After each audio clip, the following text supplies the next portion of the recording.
Good morning विद्यार्थी मित्रों। कक्षा 10 में 10वें पाठ में हम लोग चल रहे थे।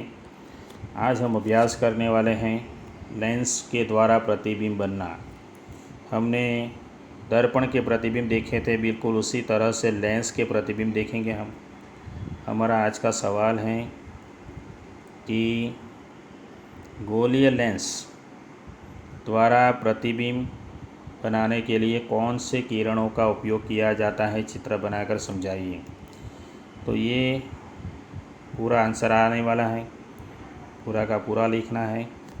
गोलीय लेंस द्वारा बनने वाले प्रतिबिंब के लिए किरण। तो हम किरण आरेखों के उपयोग के द्वारा लेंसों से प्रतिबिंबों के बनने को निरूपित कर सकते हैं।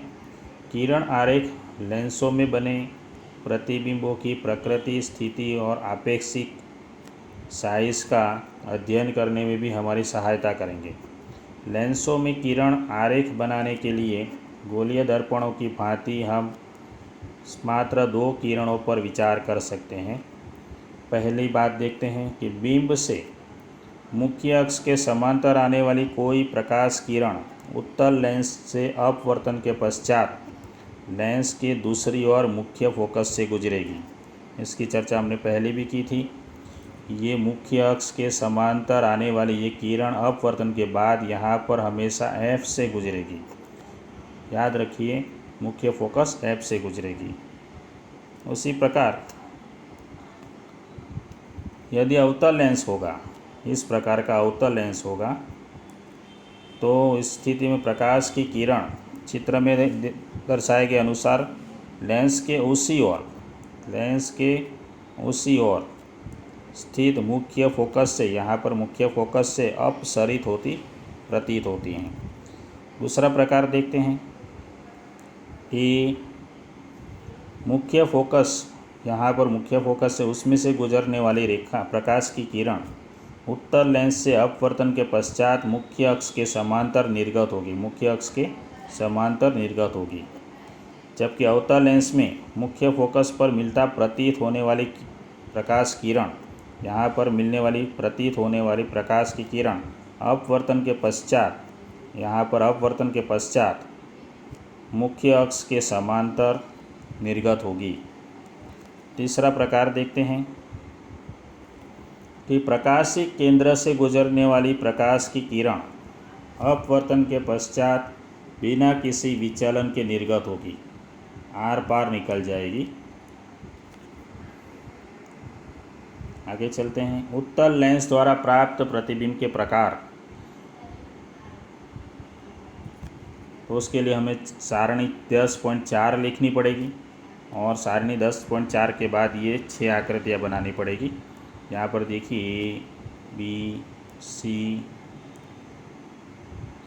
D और E और F 6 आकृतियाँ। सारणी 10.4 में देखते हैं, यहाँ पर आप लोगों को बॉक्स दिया गया है। ये 10.4 की बात करते हैं। 6 आकृति में जो पहली आकृति है उसमें बिंब की स्थिति अनंत दूरी पर होगी, तो प्रतिबिंब हमें फोकस पर F2 पर मिलेगा। प्रतिबिंब अत्यधिक छोटा और बिंदु आकार का मिलेगा और प्रतिबिंब की प्रकृति होगी वास्तविक तथा उल्टा। तो देखते हैं यहाँ पर कि अनंत दूरी पर प्रतिबिंब जो हैं वह अनंत दूरी पर है, तो उसमें आने वाली सभी प्रकाश की किरणें अपवर्तित होकर यहाँ पर मुख्य फोकस F2 पर जमा होती हैं। दूसरा प्रकार है, सारणी में देखते जाएंगे, वैसे बनाते जाएंगे। दूसरा प्रकार आप लोगों को लेना है ये वाला कि प्रतिबिंब है, बिंब उसको हमें 2F से दूर रखना है, तो उसका प्रतिबिंब हमें F2 और 2F2 के बीच मिलेगा, छोटा मिलेगा और वास्तविक तथा उल्टा मिलेगा। इतना लिखना है।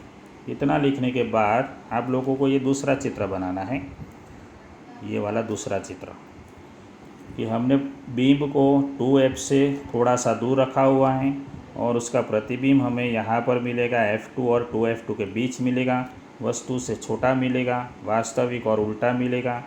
इस प्रकार आप लोगों को ये 6 की 6 आकृतियाँ बनानी है। 2 मैंने समझा दी हैं, अन्य 4 आकृतियाँ सारणी में से आप लोगों को वाक्यों को लेके बनानी है। ये 4 आकृतियाँ आसान है, कोशिश कीजिए तो हो जाएगा। आगे चलते हैं नए सवाल की तरफ। 25वां सवाल, लेंस का सूत्र समझाइए। लेंस का सूत्र, तो बिंब की दूरी को यदि u कहेंगे, प्रतिबिंब की दूरी को v कहेंगे और फोकस की दूरी को यदि f कहेंगे, तो लेंस का सूत्र कुछ इस प्रकार से व्यक्त किया जाएगा। यह हो गया लेंस का सूत्र 1/v माइनस 1/u बराबर 1/f। यह लेंस के सूत्र के बारे में 2 मार्क्स में पूछा जाता है। आगे देखते हैं आवर्धन। किसी लेंस द्वारा उत्पन्न आवर्धन किसी गोलीय दर्पण द्वारा उत्पन्न आवर्धन की ही भांति प्रतिबिंब की ऊंचाई और बीम की ऊंचाई के अनुपात के रूप में परिभाषित किया जाता है। याद रखिए, प्रतिबिंब की ऊंचाई और बीम की ऊंचाई के अनुपात को आवर्धन कहते हैं। उसे हम स्मॉल m द्वारा निरूपित कर सकते हैं, दर्शा सकते हैं। यदि बीम की ऊंचाई h हो और प्रतिबिंब की ऊंचाई h डैश हो, तो आवर्धन को हम h डैश बटे h द्वारा भी दर्शा सकते हैं। यदि बीम की दूरी u और प्रतिबिंब की दूरी v से भी हम दर्शाएंगे तो कुछ इस प्रकार का भी सूत्र हो सकता है। आवर्धन का ये कुछ इस प्रकार का सूत्र बनेगा। आगे चलते हैं आवर्धन के बारे में थोड़ा और। यहाँ पर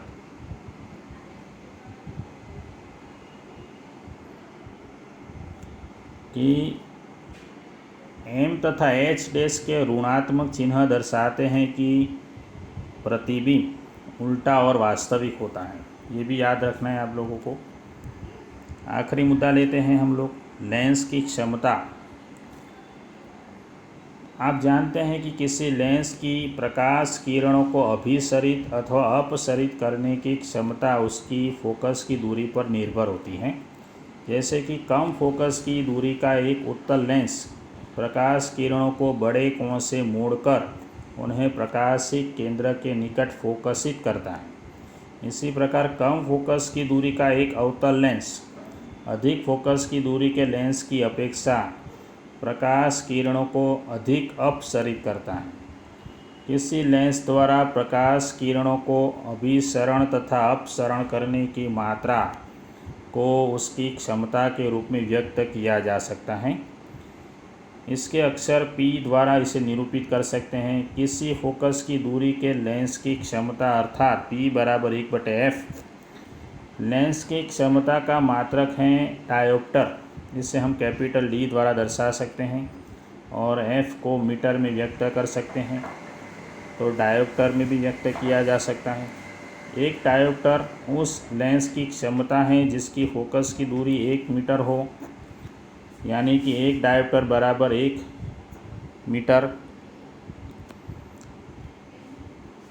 उत्तल लेंस की क्षमता धनात्मक तथा अवतल लेंस की क्षमता ऋणात्मक होती है। ये याद रखना है हमें। तो दोस्तों, यहाँ पे हमारा चैप्टर ख़त्म होता है। फिर हम लोग अगले वीडियो में मिलेंगे नए पाठ के साथ। नया पाठ हमारा होगा विद्युत। 12 नंबर का पाठ हम शुरू करेंगे, विद्युत। आप लोग पढ़ के रखिए और बहुत मज़ा आएगा। मिलते हैं अगले वीडियो में।